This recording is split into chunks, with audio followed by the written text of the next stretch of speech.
Okay, Carla, how's it all going? Really bad. Why is it really bad?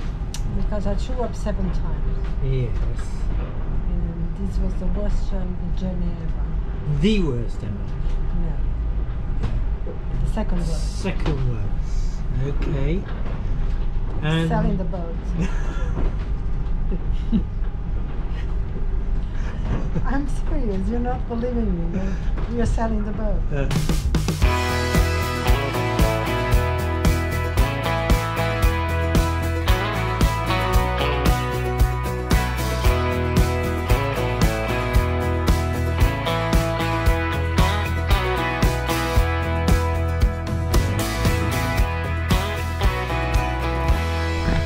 So I put this trip in, 250 amp trip in, just after Christmas when we got back. I bought it in the UK, and unfortunately the way the cables clamp onto it isn't allowing enough current to go through, and that's causing the inverter to say that the batteries are low. In fact, the batteries aren't low at all.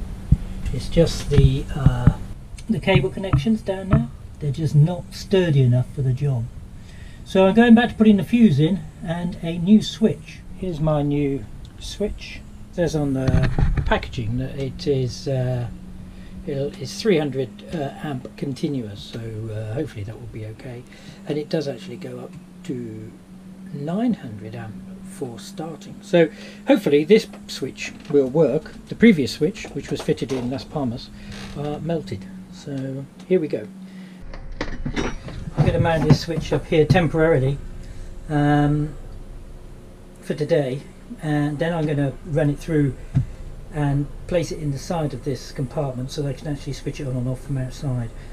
It'd be much better to do that, but the freezer's been off all day, so this is a temporary fix.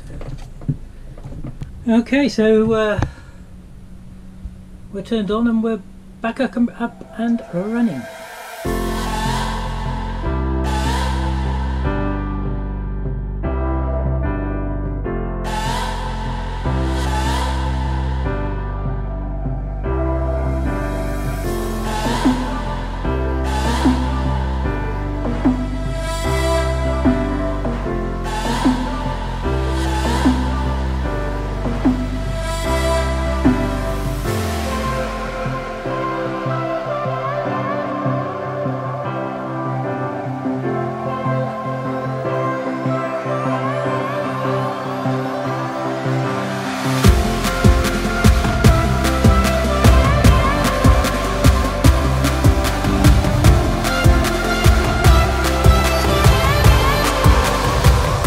Well, that was all rather interesting. You're just drinking a glass of wine and having a nice night and talking about what to do tomorrow, and boom! Yeah. You were like, what? What is that? I've had this super yacht, double B, I think it is, or double E, moored just in front of us, anchored just in front of us. And to be honest, the holding here is terrible. And all of a sudden they must have dragged the anchor, and their tender, which was hanging on about... Which is not a tender. No, it's not a tender, it's a great big power boat, bashed into our boat, into Ocean Fox, and the next thing we see is everything that's carried on, and we told them to drop the line, and we would obviously look after the tender, but then I tried to get in the tender and fell in the gap. Hey! Hey! Hey! Hey! Drop it!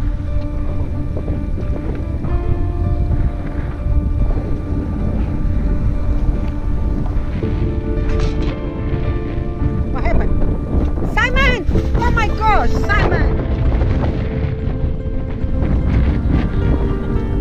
And sort of straggled onto this fender. Because you put your feet on the rolling ones. I know, I couldn't. I was there, and this tender was drifting off. Oh my God! I just had one hand on the guardrail, which was cutting into me. But anyway. What do I do?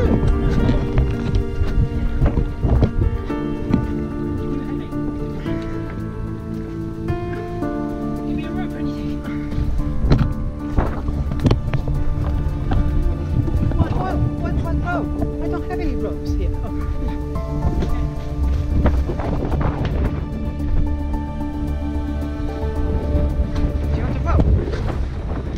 want the rope for? To tie myself to the boat.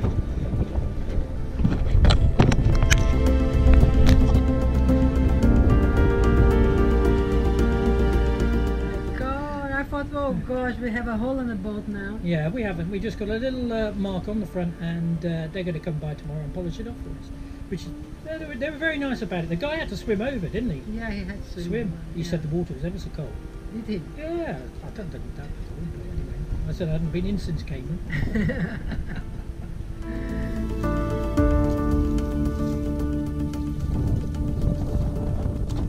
Simon, wait.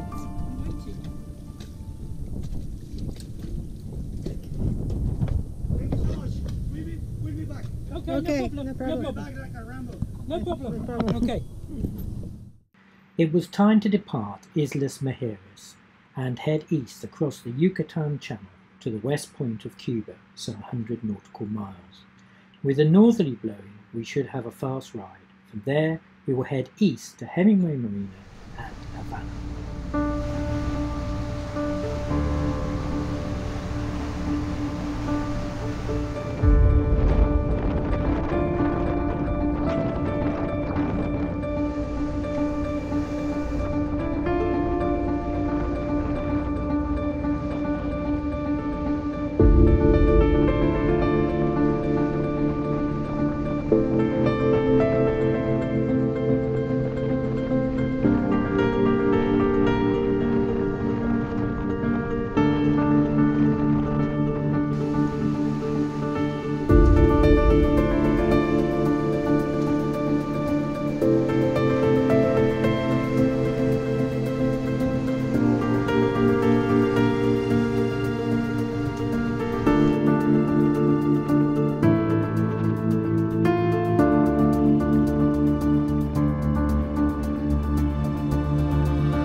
So this is first thing in the morning. We've been going for 20 hours and the winds have been up to 55 knots.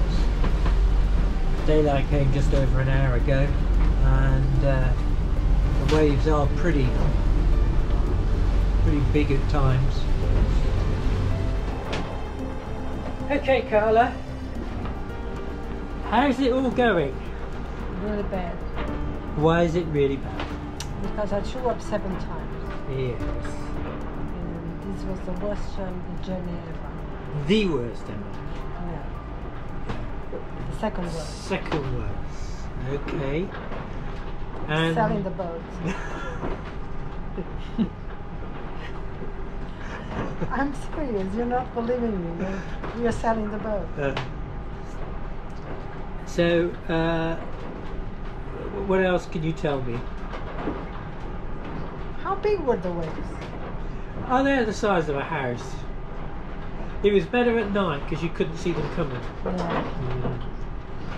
There was so much water on that cockpit. I've never seen so much water on that cockpit. In the cockpit now, I know. Well, it was going right over the top and through the gap where the helm station is. Horrendous. Yeah, it was. Horrendous journey. Yeah, 55 knots, wasn't it? Yeah, I saw 55 knots, but I don't have my lenses on, so I wasn't sure.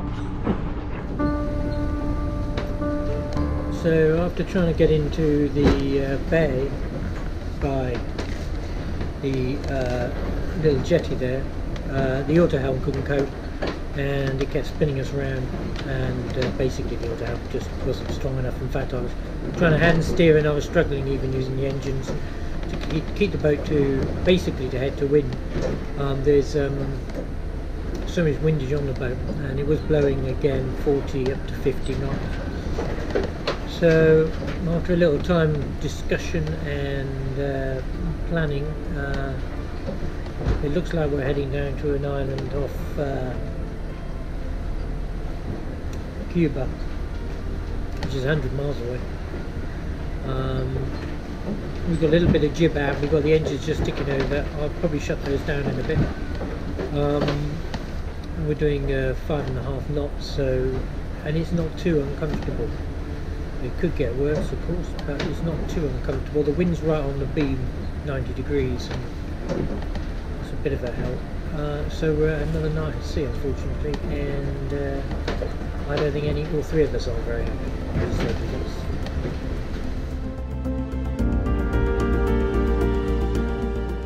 Gradually the winds did drop, and with us heading in a southeasterly direction, the wind was on the beam and the ride became a lot more comfortable.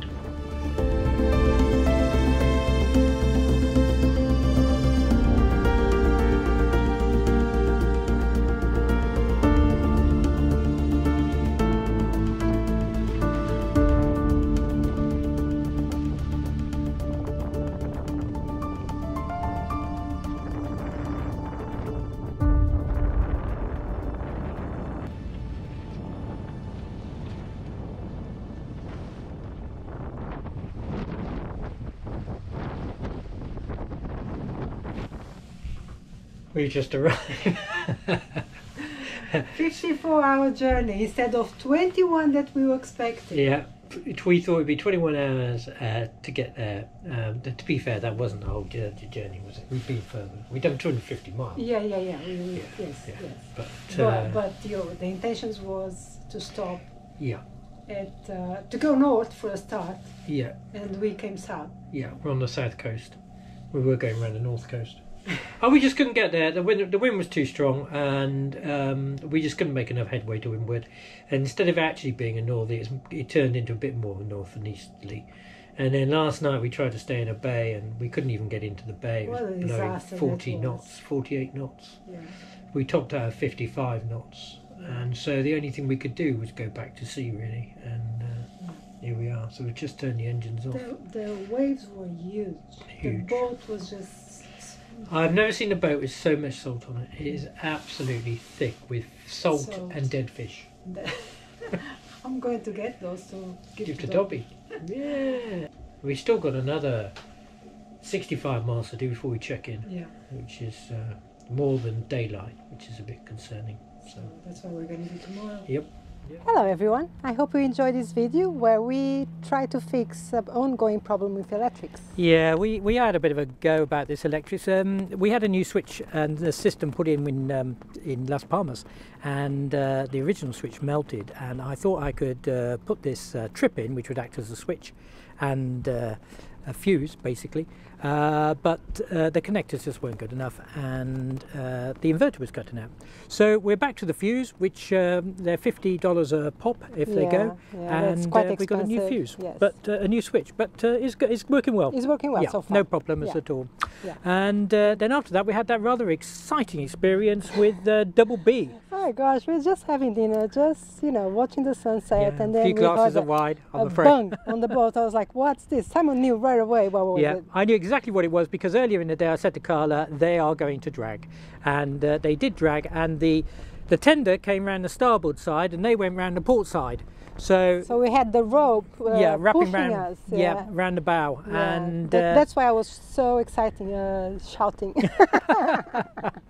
It was a lot of stress going on actually, because very stressful. Once we told them to drop the line, of course we were kind of responsible for their tender, and I jumped over the side of the boat, and I thought I saw Simon was going down. I was in the water. My feet were in the water, and I was hanging on, and then I couldn't believe how heavy this tender was to hold, and I was getting in a bit of panic. It was the current going into. It was, yeah, and I was getting in a bit of panic because. And he wanted the rope, and I was like, "What? What do you want the rope for?" And I couldn't just on that moment. I couldn't just figure it out. It was all a bit of a stressful thing. Yes, very stressful. But anyway, I would like to say that they never did turn up to repair the damage. No, they promised to come back, and skipper never came to apologise or anything. So that was a little bit disappointing, really. Very poorly. Yeah. Bad seamanship. I'll put that down to. Yes. And then we had a rather exciting trip to Cuba. To Cuba again. Oh my gosh, it was so hard, that journey, because we had a cold front coming from America on the Yucatan channel, and it was terrible. We got 55 knots of wind. We knew it was coming down, but we thought we were going to get there before it did. And also, even in the gusts, looking at windy and things, it was only going to be about 35 knots. There was another two boats crossing with us that we knew they were crossing, and one of them, they had the wind vans stripped off. The wind generator went. snapped off, went Yeah. in the water, disappeared, he said, mid-storm. So, and yeah, it took us an extra day because we had no choice but to veer off our course and get on a beam reach and head down. It was the last thing I wanted at south. that moment, because we were just 8 miles away from the coast, and I just But it wanted was getting to dark. go. It was getting dark, and we were going to be there arriving in the dark. Yeah, we wouldn't. No, It it was the too boat difficult. going anyway. It was too difficult. No. So we had to go back to sea and stay another day at sea, which was hard. Yeah, yeah. But as you will see next week, we do actually check into Cuba and we go and explore. Explore Cuba. Another extra 1,000 miles. Okay, thank you very much for watching. If you can please subscribe to our videos, it would really help us. Thank you. Thank Bye. you. Bye.